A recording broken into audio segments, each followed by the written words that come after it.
एक ऐसा अंतर्राष्ट्रीय ख्याति प्राप्त मानव जो गुरु प्रेरणा से पिछले 20 वर्षों से वानप्रस्थ जीवन जीते हुए 24 घंटे मानवता की सेवा में संलग्न है। एक ऐसा मानव जो अभी राष्ट्रीय, अंतर्राष्ट्रीय टीवी चैनलों पर 7,500 एपिसोड के माध्यम से सनातन सत्य, आत्मविज्ञान एवं पुनरुत्थान, व्यवहार एवं निश्चय जगत के जीवनोपयोगी विषयों पर हृदय स्पर्शी प्रवचन कर चुका है। उस मानव का नाम है महात्मा उपासक प्रोफेसर डॉक्टर सोहन राज तातेड़।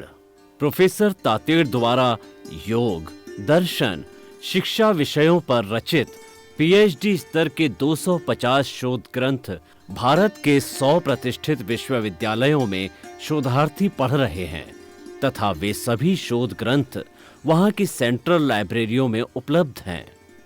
महात्मा सोहन राज ने अभी तक हजारों स्कूलों, कॉलेजों, विश्वविद्यालयों एवं संस्थाओं में सेमिनार, वर्कशॉप, कैंप लगाकर लाखों विद्यार्थियों को योग, दर्शन, शिक्षा का प्रशिक्षण देकर उन्हें सुसंस्कारित किया। डॉक्टर तातेड़ ने भारतीय संस्कृति उत्थान के 4,000 से अधिक समसामयिक विषयों पर आर्टिकल लिखकर ऑनलाइन जर्नल, पत्रिकाओं, वेबसाइट्स पर प्रकाशित किया, जिसका उपयोग लाखों पाठक कर रहे हैं। उपासक तातेड़ के 5,000 से अधिक आज का सुविचार, आज का शुभ संदेश, आज का मंगल भावना योग आदि चिंतन websites, Twitter, blogger, Facebook, YouTube माध्यमों से लाखों लोग अपना जीवन निर्माण कर रहे हैं। मानवता के मसीहा ऐसे महामानव महात्मा सोहन राज तातेड़ के प्रोफाइल को अभी तक विश्व के 20 लाख दर्शक यूट्यूब पर, 12 लाख गूगल पर एवं लाखों दर्शक फेसबुक, ब्लॉगर, ट्विटर और इंस्टाग्राम पर देख चुके हैं।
आइए, सुनिए, देखिए, समझिए सनातन सत्य। जैसी दृष्टि वैसी सृष्टि, दृष्टि विज्ञान, कुदरत, कुदरती रचना एवं कुदरत के कानून से शाश्वत सुख की प्राप्ति। जोधपुर के परम पूज्य महात्मा उपासक प्रोफेसर डॉक्टर सोहन राज तातेड़ के निर्देशन में सनातन सत्य, जैसी दृष्टि वैसी सृष्टि, दृष्टि विज्ञान।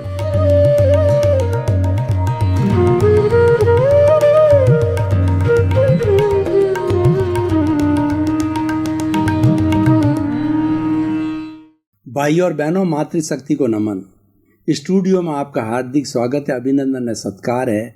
आत्मविज्ञान, साइंस ऑफ द सोल कार्यक्रम प्रतिदिन आपको हमारे जो टीवी चैनल पर दिखाया जाता है, बहुत से एपिसोड्स आपको दिखाए जा चुके हैं और हमारा जो उद्देश्य है कि सही दृष्टि, सही सोच, right vision, right thinking, ultimate truth क्या है और सार्वभौम सत्य क्या है, वास्तविक सत्य क्या है, कुदरत क्या है, कुदरत की रचना और कुदरत का कानून हम आपके सामने प्रस्तुत करके आपको अंतिम सच्चाई बताते हैं। और उस आत्मविज्ञान कार्यक्रम के द्वारा अलग अलग एपिसोड के माध्यम से हम आपके सामने रोज प्रस्तुत करते हैं। तो आज का हमारा बहुत ही सुंदर विषय है कि दुर्लभ मानव तन। भाई और बहनों, बहुत ही सुंदर विषय है, ये सत्संग का विषय है। हमारे जितने सन्यासी, आचार्य, महात्मा, ये जब चातुर्मास लगता है 4 महीने का, जो हमारा वर्षा ऋतु का काल होता है, तो 4 महीने हमको ये रटाते हैं कि ये मानव तन बहुत दुर्लभ है, तुम सत्संग करो। और सत्संग के लिए उनको बुलाया जाता है।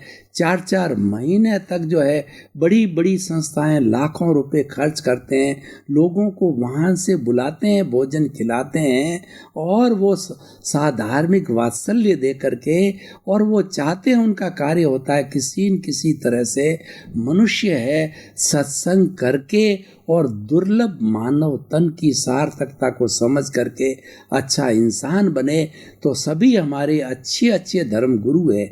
मैं उन भगोड़ों की बात नहीं करता जो कि बने हुए तो वो महात्मा हैं, लेकिन वो कंचन कामनी वाले हैं, वो मठाधीश हैं और गलत गलत कार्य करते हैं। उनका पर्दाफाश हो चुका है और वो जेल के सीखचों में आज भी चढ़ रहे हैं, क्योंकि गलत कार्य ज़्यादा दिन टिकने वाला नहीं है। चरित्रवान व्यक्ति ही महात्मा बन सकता है और वही सत्संग करने का अधिकारी होता है और वही सच्चा संत होता है। और उस संत को भारत का राष्ट्रपति भी नमन करता है, उसके गुणों को नमन करता है। संत कौन होता है? सदा दिवाली संत के और 12 महीने बसंत के। संत वह होता है जो शांत होता है, संत वह होता है जो लंगोट का सच्चा होता है और वह दृष्टि का सच्चा होता है। वह संपूर्ण विश्व की 7 अरब की जनसंख्या के अंदर 50%, 48% जितनी महिला हैं जो छोटी होती है, क्योंकि उसके पत्नी नहीं होता है, वो कंचन कामिनी त्यागी होता है। उसके रसोई संत कौन होता है? जिसके रसोई नहीं होती और जिसके जो है वह घर नहीं होता और जिसके कोई संबंध नहीं होता है, वह तो संत सन्यासी बनने के बाद अपने माता पिता होते हैं, उनके सामने उपस्थित होते हैं, परिचय देता है संसार पक्ष के माता, संसार पक्ष की पिता, क्योंकि वह तो वसुधैव कुटुंबकम का सदस्य हो गया, संपूर्ण विश्व उसका घर बन जाता है और वह सच्चा सन्यासी होता है। तो इसीलिए वह संत पुरुष कहलाता है और संत तिन्नानम तार्याणम होता है। वह दीक्षित होकर के संत बन करके वह खुद तरता है और दूसरों को तारता है। तारता क्या है कि वो मानव जीवन, दुर्लभ मानव जीवन की सार्थकता बताता है। हम आपको बताएंगे। हमारा जो आत्मविज्ञान कार्यक्रम कहता है कि चाहे आप संत का वेश धारण करो या न करो, किसी भी वस्त्र में रहो, लेकिन भीतर संतता होनी चाहिए। संतता रहोगे तो दुर्लभ मानव तन का 100% उपयोग करोगे। देखिए, मनुष्य 4 बातें बहुत मुश्किल है। पहला, दुर्लभ मनुष्य तन का मिलना। दूसरा है ईश्वर में विश्वास होना और तीसरा है ईश्वर की वाणी सुनने का मौका मिलना, सत्संग करना। आत्मविज्ञान हमारा सत्संग का कार्यक्रम है। और चौथा है आत्मविज्ञान के सत्संग को हृदयंगम करना, आत्मसात करना, गले से नीचे उतारना। आज हमारा इतना सिनेरियो खराब क्यों है? हम इतने मानव है, 130 करोड़ और 7 अरब के मानव है, फिर भी ये हमारा वसुधैव कुटुंबकम आज इतना दूषित क्यों हो रहा है? वसुधैव कुटुंबकम हमारे ऋषि मुनियों ने आज से हजारों साल पहले अवधारणा दी थी कि हम सब एक इस धरती माँ की संतान है, एक वासुदेव रूपी ईश्वर की संतान है। वासुदेव हमारा जो पिता है, और वसुधा पृथ्वी है जो हमारा है, वो माँ है, वो हमारे माँ और बाप है, उनकी हम सभी उन्हीं की संतान हैं। प्राणी मात्र उसकी संतान है, मनुष्य मात्र होती संतान। तो मनुष्य इतना बिगड़ क्यों गया? देखिए, आज इस प्रकृति माँ का, उस वसुधा माँ का जितना सबसे ज़्यादा दोहन, सबसे ज़्यादा सुख दे रहा, दुख दे रहा है, वो मनुष्य दे रहा है। अरे, उसकी संतान होके माँ को दुख दे रहे। आज माँ करा रही है, माँ कह रही है कि मेरी संतान कपूत हो रही है। उस मेरी संतान ने, जिसको कि मैंने जन्म दिया, वो संतान ने मेरी पृथ्वी, जल, अग्नि, वायु, आकाश, पंचभूतात्मक मेरा जो शरीर है, पृथ्वी को कितना दूषित कर दिया। पृथ्वी मेरी पृथ्वी को जो है वो इतना गहरा उसने जो है छेदन भेदन कर दिया है। 10,000 फुट तक नीचे चला गया है। पेट्रोलियम निकाल रहा है, पानी निकाल रहा है। 106 तरह के जो विज्ञान ने तत्व किए, मेरे सीने को उसने जो है छलनी कर दिया है। और वो माँ करा रही है, और करा करके वह हमारे को श्राप दे रही है। किस रूप में शराब दे रही है? देखिए, अतिवृष्टि, अनावृष्टि, भूकंप, सुनामी, ये सब माँ का जो है हमको अभिशाप है। माँ दुखी होकर के हमको दे रही है और हम भुगत रहे हैं। आज टीवी, आज जो है वसुधैव कुटुंबकम को दूसरे शब्दों में कहिए, ग्लोबलाइजेशन हो गया है। आज उस ग्लोबलाइजेशन ने पूरे विश्व को एक गांव बना दिया है। पूरी सृष्टि है गांव के रूप में है, और उसकी जो अलग अलग जो उसके मोहल्ले हैं, अलग अलग देश है, उस मोहल्लों के अंदर अलग अलग स्ट्रीट है, वो हमारे राज्य के रूप में है। और हमारा घर है, वो हमारा एक छोटा सा स्वयं का अपना घर भी आइडेंटिफाई कर दिया उन्होंने, जो अर्थ ग्लोब के माध्यम से आपका घर कहाँ है वो बता देते हैं। सबको पास ले आए हैं। वसुधैव कुटुंब की अवधारणा को आज विज्ञान ने सिद्ध कर लिया है, लेकिन इंसान नज़दीक तो आ गया है, मनों से दूर हो गया है। मनों से दूर का अर्थ यह है कि वो प्राकृतिक नियमों का पालन नहीं करता। वो तो इतना पापी हो गया, इतना ग्रीडी हो गया है कि मनुष्य के लिए कहा जाता है कि अगर इस माँ की जितनी भी जो संपदा है, जो कि 84 लाख जीवा योनि को भरण पोषण की जा सकती है, एक व्यक्ति भी उससे धापता नहीं है। एक व्यक्ति और 84 लाख के असंख्य प्राणियों का निर्वाह हो जाता, कितना लोभी हो गया। इस कारण वो जल का प्रदूषण कर रहा है, वायु का फैक्ट्रियां लगा के प्रदूषण कर रहा है, जल का कपड़े की और जल के संबंधित कपड़े जो है लेदर की फैक्ट्रियां लगा के जल को इसका प्रदूषित कर दिया कि आज प्रशुद्ध जल से असंख्य प्राणी और पशु पक्षी और मनुष्य स्वयं मर रहे हैं। अशुद्ध वायु प्रदूषण से असंख्य जीव जंतु मर रहे हैं, मनुष्य स्वयं मर रहा है। प्रदूषित आकाश से इतनी कार्बन डाई बढ़ गई है, सांस लेना दुर्लभ हो गया है। तो भाइयों बहनों, पंचभूतात्मक प्रकृति कितनी प्रदूषित हो गई है। व्यक्ति स्वस्थ रहना चाहे तो नहीं रह पाता। भोजन अशुद्ध है, पानी अशुद्ध है, आखिर इंसान करे तो करे क्या। लेकिन सवाल ये है कि हमारा जो ये मानव तन जो आज का विषय है वो अत्यंत दुर्लभ, हम भूल गए। हमें जो ज्ञान दिया है माँ ने, वह हम अज्ञानी बन गए। हमारा ज्ञान क्या है कि आप जो भीतर बैठे हुए प्रभु की पहचान करो। तुम्हारा प्रभु अनंत ज्ञान वाला है, अनंत दर्शन वाला है, अनंत शक्ति वाला, अनंत सुख का धाम है, और यही ईश्वर है।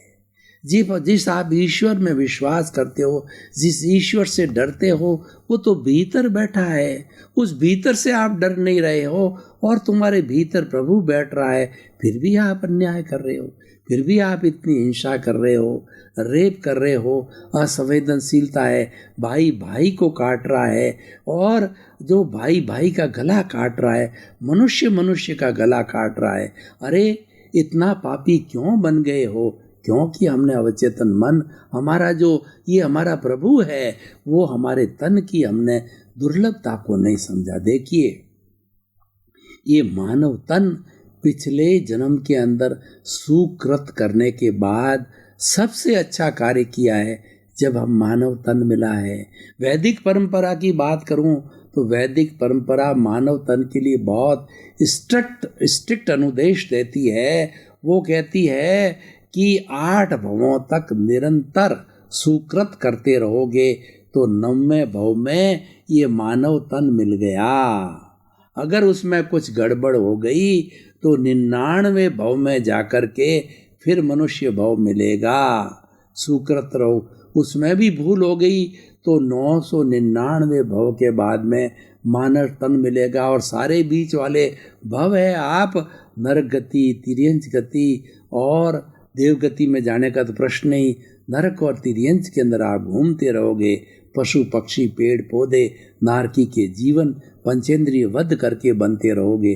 देखिए, हम मानव तन की बात करते हैं तो मानव तन के अलग 4 गति है, नर गति, तिर्यंच गति, मनुष्य गति, देव गति। इनका आयुष्य कैसे बंधन होता है वो हम थोड़ा ऐसे जुड़े हुए बातों को समझाना चाहेंगे कि आखिर मनुष्य जीवन कैसे मिलता है। नरक गति में कौन जाता है?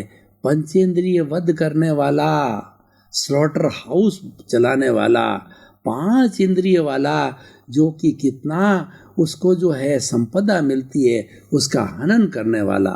मनुष्य का, गाय का, भैंस का, पेड़ का, बधु पशुओं का, पक्षियों का। पेड़ को छोड़ दीजिए, पेड़ तो एक इंद्रिय है।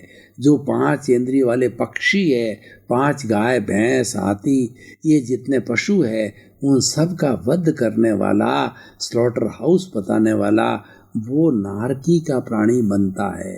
वो कितना बड़ा पाप करता है और वो नारकी के जीव जाते हैं। स्लॉटर हाउस चलाने वाले और ये जो है जितने भी पशुओं को मार के, पक्षियों को मार के, पंचेंद्रियों को मार के उसका भोजन बनाते हैं, वो सब नारकी के जीव होते हैं। वो नहीं संभल रहे हैं। अरे वो ये नहीं समझ रहे हैं उसके भीतर वही है जो तेरे भीतर है। तू जो है बकरे को नहीं मार रहा है, तू तेरे को मार रहा है। आज जिस बकरे को मार रहा है कल वही बकरा तेरा अलग अगले जन्म में जाकर के तेरा बदला ले रहा। और जैसे तू आज उसको काट रहा है अगले जन्म में तेरे को उसी रूप में काटेगा। As you will sow will you reap.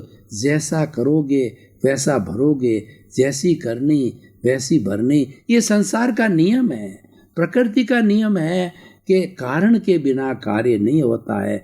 कारण आपने उसका वध किया, उसका कार्य अगले जन्म में आपके तैयार है। आपको उसी रूप के अंदर आपको मारा जाएगा। जैसे आप कॉजेज डालोगे, जैसे आप भाव करोगे, वही आज के हमारे भाव इकट्ठे होकर के कॉजल बॉडी बनेंगे और अलग के अगले जन्म में जाकर के वही कर्म शरीर जो है वो हमारा द्रव्य कर्म बनेगा। ज्ञानावर्णीय, दर्शनावर्णीय, वेदनीय, मोहनीय, आयुष्य, नाम, गोत्र, अंतराय, उसकी 148 प्रकृति रूप वाला कॉजल मिलेगा और वैसे ही आपको आयुष्य मिलेगा और वैसे ही आप कर्मों का भोग करोगे। संचय भूतकाल में किया जाता है, वर्तमान काल के अंदर उसका भोग होता है। ये मन वचन काया रूपी शरीर है, पूर्व जन्म के कर्मों के भुगतान के लिए मिला है। एक एक कौश डाला है, उसका एक एक क्षण उसका भुगतान होगा। और वो प्रकृति करती है, वो कुदरत करती है।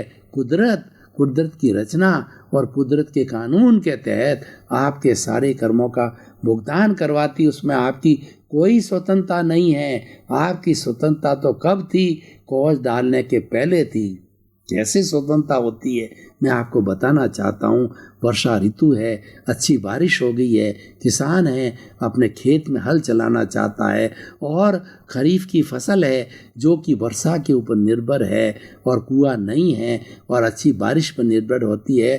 किसान हल चलाते हैं। खरीफ की फसल में देखिए बाजरा है, मूंग है, मोठ है, ग्वार है, तिल है, इत्यादि ये चीज़ें पैदा होती है। तो वो निर्णय नहीं कर पाता है कि कौन सी चीज़ बोऊं कि मुझे अच्छा लाभ मिलेगा। तो वो दोनों पोटलियां लेके जाता है।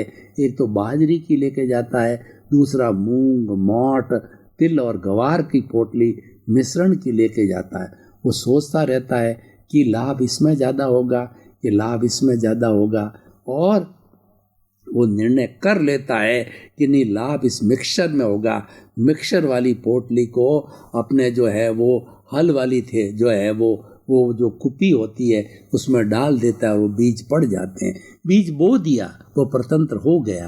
अब वो चाहे कि अरे करेक्शन चाहे कि नहीं यार, बाजरा में ज़्यादा लाभ है, बाजरा ज़्यादा बोएगा और प्रति एकड़ के अंदर बाजरा ज़्यादा होगा, ये कम होगा, इससे मेरे को लाभ होता। अब वो लाभ प्राप्त नहीं कर सकता। बीज बो दिया गया है, उसका फल उसी के अनुरूप होगा। अगर आपने जो है वो आपने आंकड़े का पौधा बोया है और आप बैठे बैठे आप इंतजार कर रहे हो कि उसके तो अगडोडिये लगेंगे, उसके आम के पेड़ नहीं लगेंगे। आपने 12 साल तक उसका पोषण किया और आम 12 साल बाद फल बनता है और आप चिंतन कर रहे हो आम मिलेंगे, आम मिलेंगे। नहीं भैया, तुमने तो आंकड़ा लगाया तो अगडोडिये मिलेंगे और वो खारे होते हैं। और जो आम का पेड़ तूने नहीं डाला तो आम नहीं मिलने वाला है। इसीलिए कहा है कि जैसा बोओगे वैसा पाओगे। एज यू विल, जैसी करनी वैसी भरनी। As you will sow that you will reap, वैसे ही परिणाम मिलेंगे। और ये सारा काम कुदरत बिल्कुल पक्षपात नहीं करती। क्यों पक्षपात करेगा?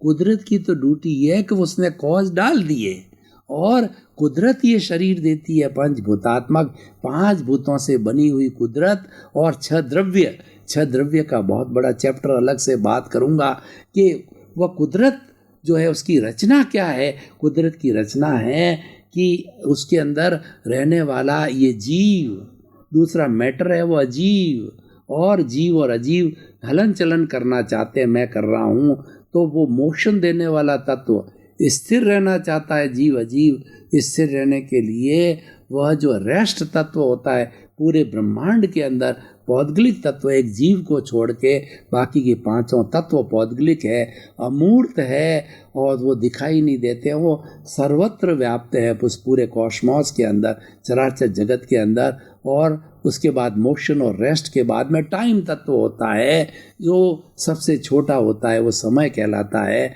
उसके बाद सेकंड होता है, मिनट होता है, उसके बाद में घंटे होते हैं, दिन होता है, पक्ष होता है, और हमारा महीना होता है, वर्ष होता है, शताब्दियाँ होती है, और करोड़ सागर 20 करोड़ सागर का एक काल चक्र होता है। तो ये घूमता रहता है, यही कुदरत है। और छठा तत्व है वो आकाश, स्पेस सबको अवगाहना देता है। मैं बैठा हूँ, जितनी जगह घेर रहा हूँ, ये आकाश तत्व न होता तो मैं आपके ऊपर पड़ता, आप मेरे ऊपर पड़ते और हम घूमते रहते, हमको जगह नहीं मिलती। तो भाई और बहनों, हम ये कहना चाहते हैं कि ये मानव तन बहुत दुर्लभ है। ये सारी बातें जो मैं कर रहा हूँ, ये कौन कर रहा है? ये मानव कर रहा है। ये कौन सुन रहा है? ये मानव सुन रहा है और मानव सत्संग कर रहा है। दूसरे पशु पक्षी में पंचेंद्रिय भी श्रावक होते हैं, जैसे शेर है और आपका जो चीता है, बिल्ली है, हाथी है।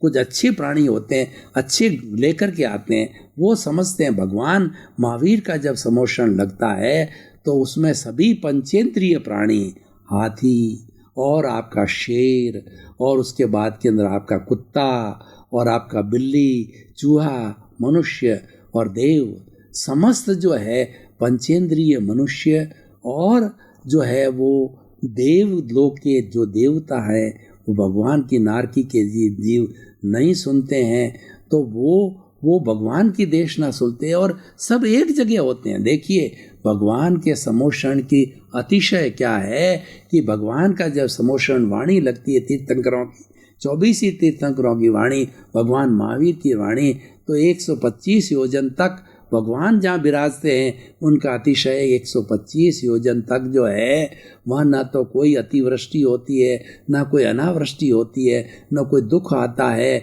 ना कोई बहु महामारी होती है, और वहाँ ना किसी तरह का भूकंप आता है। समस्त जीव एक ही जगह समोषण के अंदर। देखिए, शेर का जो शिकार है वो मनुष्य है, वो भी सुन रहा है, और शेर का शिकार है कुत्ता है, वो भी वहीं बैठा है, कुत्ते का शिकार बिल्ली है, वो भी वहीं है, और बिल्ली का शिकार चूहा है, और चूहे का शिकार छोटे और पंचेंद्रिय जीव है। सारे एक जगह जाके अहिंसा की भावना से, उनमें अहिंसा की भावना आती नहीं है।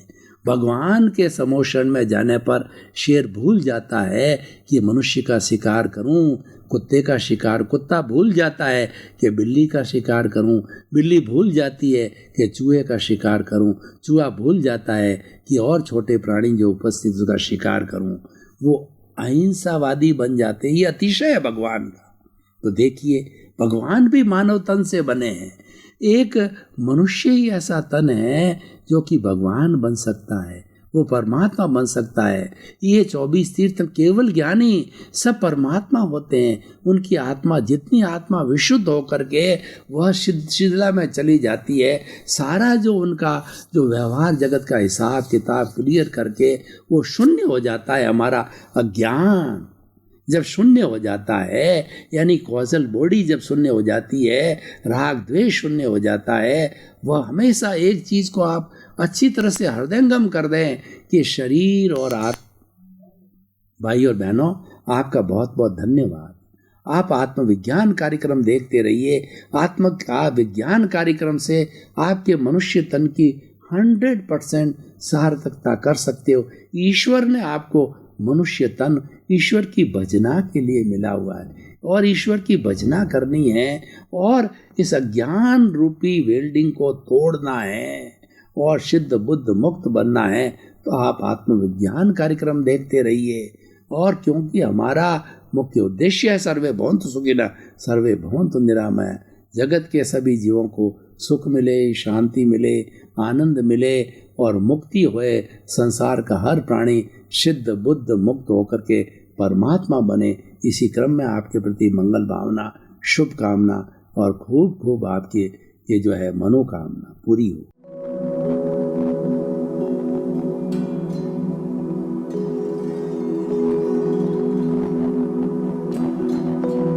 एक ऐसा अंतर्राष्ट्रीय ख्याति प्राप्त मानव जो गुरु प्रेरणा से पिछले 20 वर्षों से वानप्रस्थ जीवन जीते हुए 24 घंटे मानवता की सेवा में संलग्न है। एक ऐसा मानव जो अभी राष्ट्रीय, अंतर्राष्ट्रीय टीवी चैनलों पर 7,500 एपिसोड के माध्यम से सनातन सत्य, आत्मविज्ञान एवं पुनरुत्थान व्यवहार एवं निश्चय जगत के जीवनोपयोगी विषयों पर हृदय स्पर्शी प्रवचन कर चुका है। उस मानव का नाम है महात्मा उपासक प्रोफेसर डॉक्टर सोहन राज तातेड़।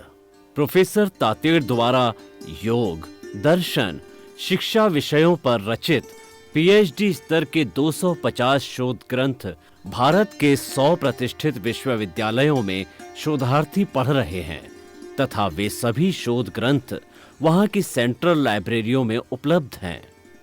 महात्मा सोहन राज ने अभी तक हजारों स्कूलों, कॉलेजों, विश्वविद्यालयों एवं संस्थाओं में सेमिनार, वर्कशॉप, कैंप लगाकर लाखों विद्यार्थियों को योग, दर्शन, शिक्षा का प्रशिक्षण देकर उन्हें सुसंस्कारित किया। डॉक्टर तातेड़ ने भारतीय संस्कृति उत्थान के 4000 से अधिक समसामयिक विषयों पर आर्टिकल लिखकर ऑनलाइन जर्नल, पत्रिकाओं, वेबसाइट्स पर प्रकाशित किया, जिसका उपयोग लाखों पाठक कर रहे हैं।